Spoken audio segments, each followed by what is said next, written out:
Alright, so in the last part, people were confused as to what I was doing. So instead of explaining the code, I'm going to code this up right again. So first of all, we need to unzip this file. And I'm just going to do a couple of things here. And it's going to be better than the before. So keep on watching till the end. So I'm going to unzip this file. Now, it's going to go unzip this file. And then I'm going to remove finance.zip.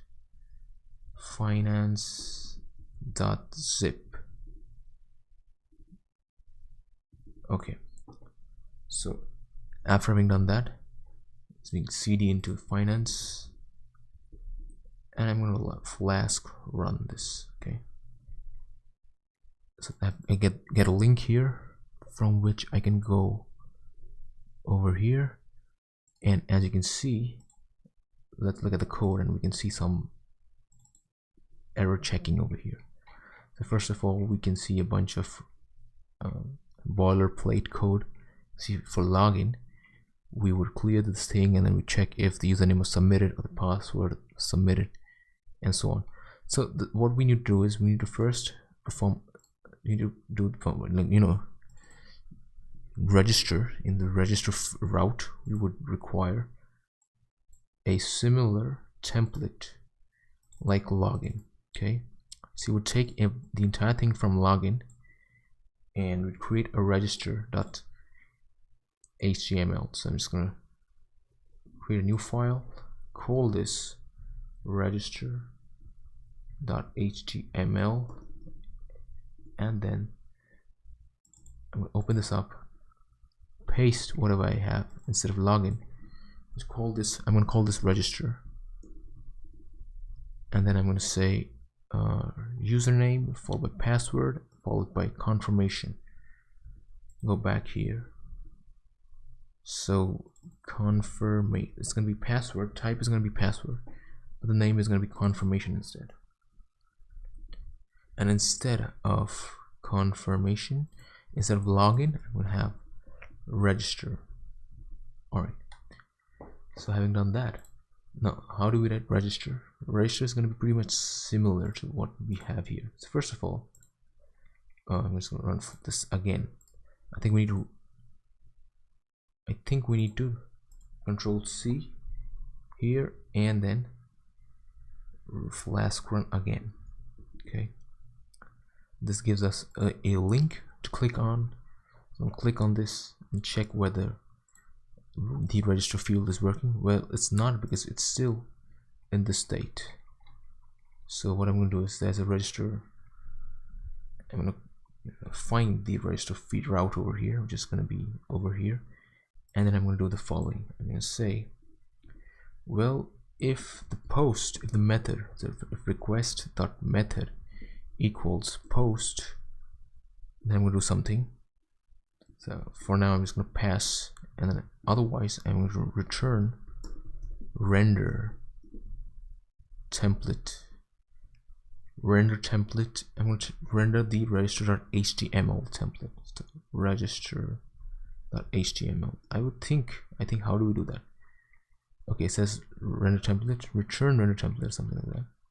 So I'm going to return render template register.html. So I'm going to do that, and then I'm going to do this restarts automatically. So I can go back here at register, and I can see username, password, and confirmation field. So I'm going to change this to password again. Okay, so I'm just going to go back here into register.html. I'm going to change this placeholder to password again. Alright, I'm going to save this, Control S, and we'll look at register, and the password field and the confirmation fields have changed. So now when I get back some message from the register field, I need to check whether you've given me the register, the username, the password, and the password again, which is the confirmation. So to check that, I'm going to go back here and see what's happening in the login. In the login, you can see that this is sort of the thing that's done. So you're checking whether you've given the email, you're checking whether you've given the username, and you're checking if the user has provided the password. Now you can just copy paste this just into the register function, or what you can do is, I've got a better idea. What I'm going to do is I'm going to define another function on top. I'll define a function called is provided, and everything will be clear in just a moment. If I use this function, then I can shorten the code a lot by a lot. So here's what we do this. If I say is provided field followed by just field, so you can see there's a lot of repetition in this code. These two things are same. The only thing that's changing is this one thing. So why should I have this entire thing? I just copy paste this entire thing. I just remove that from there. Oh, let me just Control C, Control Shift Z. Okay, so I'm just gonna copy. What I'm gonna do is I'm gonna cut from this place. I'm gonna paste it over here, and I'm just gonna go back a couple of fields. Okay, so I'm gonna see, instead of field, I'm gonna say is provided. This function, I need the field as well, and instead of username, I can give the field name, right? So I'm gonna say F and the field. This is a formatted string, by the way. So what's going to happen is the string is going to be formatted. So this field is going to be substituted by this variable over here. Now once we do that, we can change this part and ensure that the username and password was submitted. And I can do something like this. So I can say, I can check the result. I can perform this. I can say is provided of, let's say, username and password. Let me just do this, or is provided password, not and, because password. Now you can see if we provided the password or the username, and if it's correct, we're going to return nothing from this function. Otherwise, we're going to return an apology, right? So the code that we can use here is we can say this is a result of checks. I can say remove this guy now. I can simply say if result of checks equals none. So it's not none. So I can just say it's not none, which means you have something inside this variable which is not none. So in that case, I'm going to return result checks. Return result checks. Okay. Otherwise, I'm going to query the database, and I'm going to perform. I'm going to see whether I've got the username. The username exists, and then I'm going to use that user ID as my session. In my session, I'm going to store that in my session, and that's how the user is going to be logged in. Now the same thing is going to be done in register. So instead of these 2 fields, I'm going to have 3 fields. Okay, so what I'm going to do here is first let's check whether the login works or not. So I'm going to go back to login. Oh, it says server error. The reason being password. Okay, line 82. Line 82 says rows equals elif. Where's elif here? Line number 82. Result checks. Let's save this once. Let's restarts. Application.py. Line number 82. There's nothing called that. So I'm just gonna go back here to login.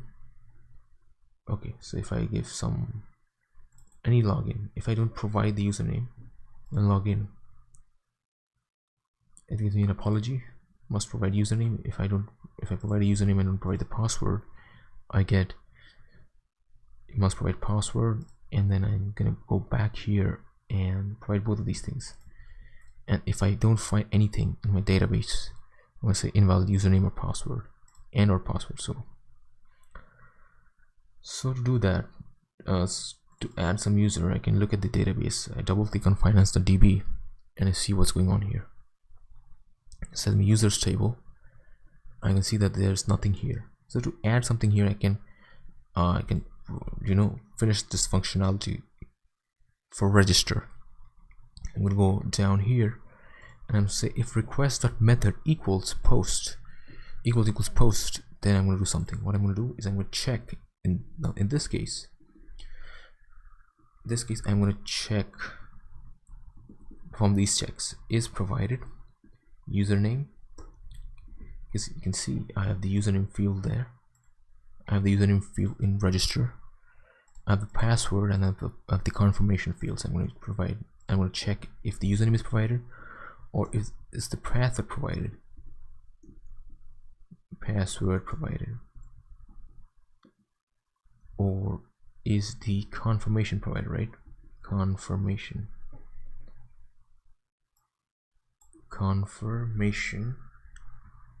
One second. Confirmation. Okay, so if any of these three things are provided, then I should get nothing from this function. So if result checks is not none, then I can return. If result checks is not none, which means I've got something, so I must return that result. Otherwise, what I'm going to do is I'm going to do the following. I'm going to insert something into the database, okay, this time. So to do that, well, I'm just going to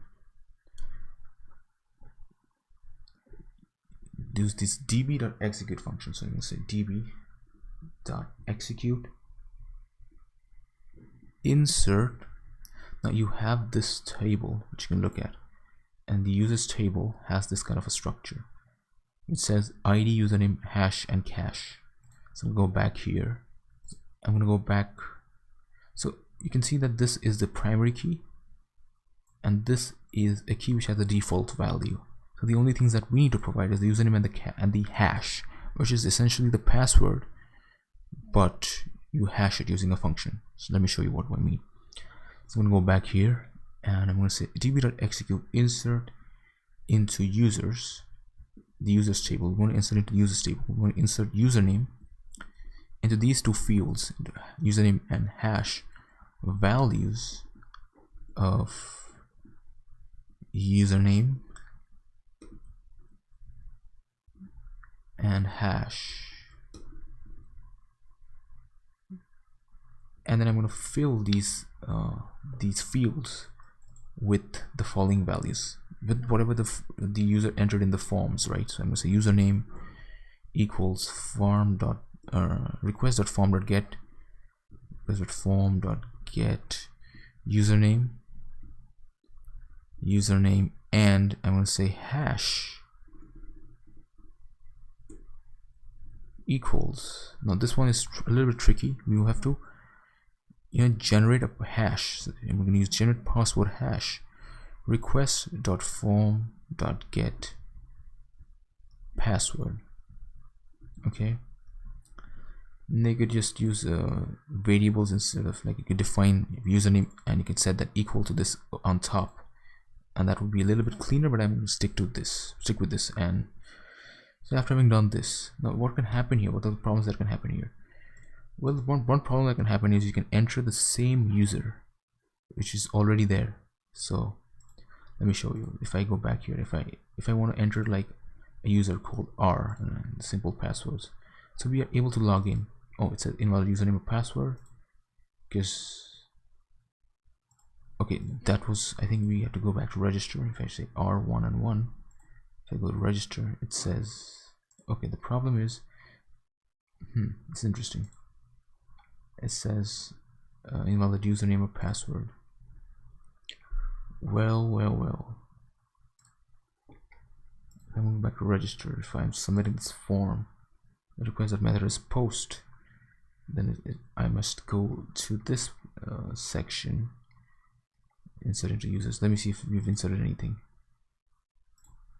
Go back here to users, and there's nothing here, so it's not getting executed. Interesting. Because you know what? Why this is happening is I forgot to change from the login route. I must change this to the register route. Okay, so the action that is performed here is I am performing the post method on this route. Okay, so I'm going to go back here, and now this should be fixed.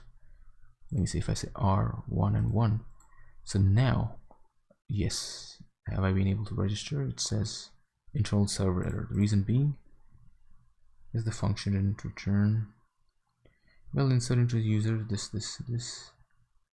It says Let me see if we've entered something. Well, we've entered something, that's true, but then we also have to render something, right? So I'm going to redirect it to somewhere. So I also need the session key. So first of all, this is executing, right? All right, so we've entered a user over here, but we also need to check, you also need to add that to a session. So I'm going to say the same way we have it in the login field on top, we can do the same thing, but instead of getting the user from here, what I can say is I can say user, I can just copy paste that thing, and instead of user ID being some rows, what I need is the primary key from this insertion. So for example, if I go back here, I can see that the ID is 1. So to get this ID back, I can use the return value of this function. I can store it inside a primary key. So prim key will store this value of 1 in this case, and I can check if this sort of insertion has been executed properly. So I can say if prim key must not be none. So if I say prim key, this is a little bit of error checking that I'm doing here. I'm saying if prim key is none, then you know what, if the prim key is none, then I can say I can return apology, some error, registration error. That's for registration error, okay, and 403. all right, so now after doing this, I can redirect the user to this route, which is sort of the home route. So now let me see whether this works or not. It says undefined variable rows, so instead of this we must use prim underscore key. Let's save this. Let's run this once more. Finance.db. Let's go back here. R and 1. Let's see if we log in. Yes, we are able to log in. Now the important thing is this one. If we are going to register, if we use the same username and password, even if you use the same username, then you know what, we should get an internal error, right? Internal server error. The reason is because this insertion is going to throw an exception, right?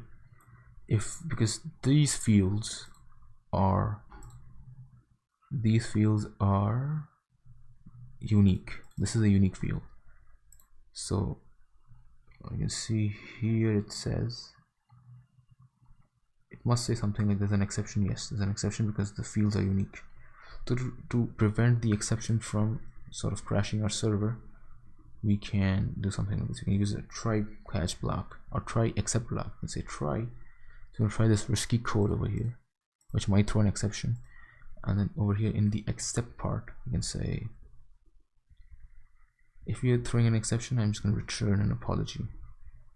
So if there's an exception that is thrown, I'm going to return this apology that the username has already been entered. Username already exists, something like this. Okay, so this should work. So now let me go back here and let's check register. If we enter the same person, let me enter R. You have R over here. Let me just go back here to browse. You see we have R and this thing. So if we enter R again, R11, says yes, username already exists and we have not crashed the server. Interesting. So now we've done with this. Let's log in with RN1 or whatever username and password you've chosen. And the first thing we need to do is to do quote. So to do quote is pretty simple. So quote would be, we need to create a template over here, right? So let me create a template. Call quote.html. Inside of this is going to be a form, right? So in this form we would have the following. You would first use whatever the login thing was, and you would extend this layout. You would extend this, and you would start writing the block main thing. So inside block main, so I'm just copy this, and instead of block main, we're gonna write the form what a form we need. So you can say form, we're gonna say form, and the action is going to be to quote, and the method is going to be post, right? And the method is going to be equal to post. So I'm going to say now I need a div over here where I could say I need an input field here. So I need an input field here, which the type of which is going to be text, so that I can enter something over there, the name of the company over there, or the price, or the stock symbol over there. So I'm going to say I can say the name of this thing is going to be equal to symbol. I can enter a symbol over there like FB or Netflix, NTFX, NLFX, and AMZN, and so on for Amazon. So the next thing is to now have a button over here. So let's have a button here. Let's see whether this works or not. Class, let's add this btn primary. What this does is it gives a blue color to the button, and then I can say this type is going to be submit, so that this button acts as the submit button. And say quote over here. After I say quote over there, then I can essentially go back here. I should change this title to quote, QOTE. I can't type now, I don't know why. I'm just going to copy this, and I'm going to just end this block here. So I'm going to say end block. So after I end this block, or end block, yeah. So let's see, if I get to this route, I should render this page. So do that. I'm going to go to application.py, inside of which I'm going to go inside the quote, and okay, we have the get and the post method over here. So if request, you can say if requested method equals post, then I'm going to do something. Otherwise, if the method is get, so I just return render template, and then I can render the template called quote.html. Okay, fair enough. Let's go here. Let's see, quote, what do we get back here? Okay, need to log in again, R1 in this case. Let me log in. Let me go back to quote. As you can see, there's some problem over here. There's a sort of, there needs to be some spacing here, and so to add those stylings, I can look at the Bootstrap library, and looking at the documentation of the Bootstrap library, I figure out that I need to add this class. So I add form group here. Let's see what happens. It should add a little bit of spacing between these two things. Yes, and then you can see there's a little bit of there's some autocomplete features that's going on here. So yeah, so to shut that off, I'm just going to say autocomplete equals off.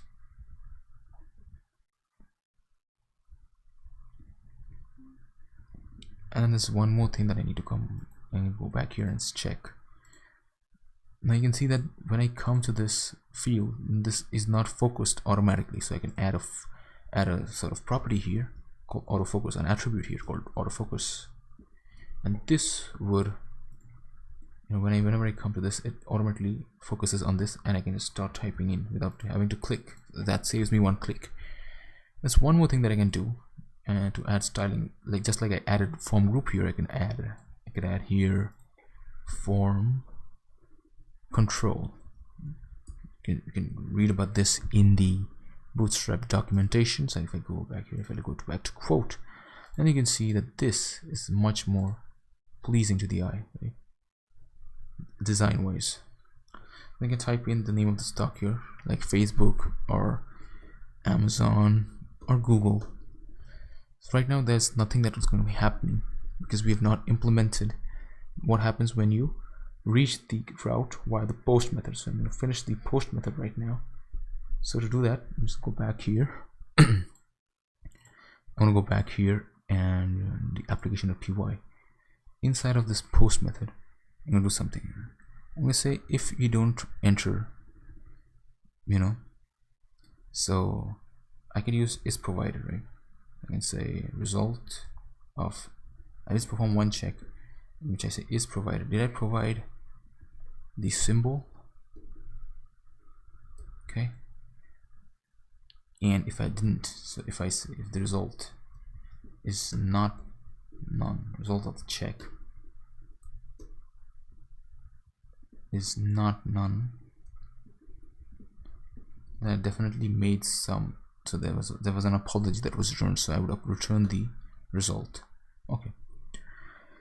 Otherwise, what I'm going to do is, now I'm clear, I know that I've entered something. I would just use the request.form.get to get the symbol. So form.get symbol, and I'm going to convert this into uppercase.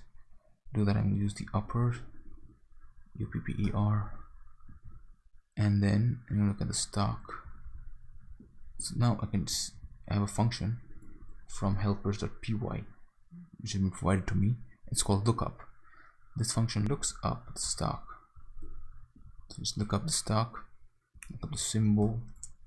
So this symbol that I extracted from the form and I converted that into uppercase, I'm going to now look for that symbol using the lookup function. Now if I get back nothing, so if I don't get back anything, so if stock is none, then I can simply return an apology saying, you know, invalid symbol, maybe 403 or 400, whatever. 400 for bad requests and 403 is for, I think, forbidden requests, forbidden routes. So no, otherwise what I'm going to do, I'm going to render a template, and instead of quote, I'm going to call it quoted.html, and then I'll pass in something here. I need to pass in stock somehow over here. So to do that, first of all, let me go back here into the templates library and templates folder, and then I'm going to create a file called quoted.html. After having gone there, let me just go back here, and in quoted.html we need to perform a very simple operation. Just like quote, I'm just going to copy this entire thing, and instead of quote we are going to you know, call this title of this thing as quoted. And what's going to happen is I'm just going to simply, instead of a form, I'm just going to have a result over here, right? So I'm going to say a paragraph tag here, not password. I'm going to say paragraph tag here. I need a paragraph tag here, so I'm going to say something like this. And then now I just want to show something, so I would say a share of something with some symbol costs me something. Okay, now how do I fill this in? Now to fill this in, I need to pass. I can pass from this application.py, this route, the quote route. If I render template quoted.html, and I need to pass in a variable here, so I can say stock over here. And stock is not the same as this, so stock is a different variable, like let's say stock name, for example. And then what I'm going to do is I can essentially put in, this is an object here, so I can say, you know, name of the stock is going to be whatever the stock is, which is over here, which I got from here, and provide the name of this guy. And then I can say the price is going to be equal to, there's a function that's been provided to us by helpers. From helpers.py I can use the USD function, which converts whatever the price is into a proper format. And I have a symbol that I need to pass in, like I need to create this object, so I can say stock, and I can say symbol over here, a comma here, and then this should be it. I think this should work. So now in here what I should do is I could say stock name and name, and I can say stock name symbol and stock name price, symbol and stock name price. Go back. Stock name price. Let me see if this works or not. I'm gonna go back here to quote internal server. Okay. invalid syntax price. Let me go back here, application of UI. It says price colon USD stock price. What's the problem here? Symbol. I don't think this is invalid. I don't know why the problem is. What the problem is here. Let me just Control C. Run this again. Go back to the login thing. R1. There might be some error over there which I'm not able to figure out right now. Let's try Facebook. Yes, Facebook costs this much amount. Let's try Amazon, and let's try Google. Okay, so now since you're comfortable with the fact that I've used a variable which is different, I can also use this name variable name. Okay, so instead of stock name, I can just change the name of this thing over here to stock, STOCK, and copy this 3 or 4 times, 3 times I think, for over here, and I can save this, and this is going to restart. So I'm going to just Control C, and I'm going to Flask run this now. So once I'm running this, I can just open this in preview, check what's happening. I can say R1, so I can enter over here. Now I can go to quote. I can say Amazon, the price of Amazon is this much. So everything seems to be working. If I don't provide anything, then I should get back. It's really important to test the edge cases as well. So I'm going to get back an apology here. It's taking a little bit of time, and the apology is must provide symbol. And if I provide a random gibberish over here, I should get back invalid symbol. Correct. It seems to be working. We've probably tested everything. Let me know in the comments if I missed anything. Okay, I should subscribe. Peace.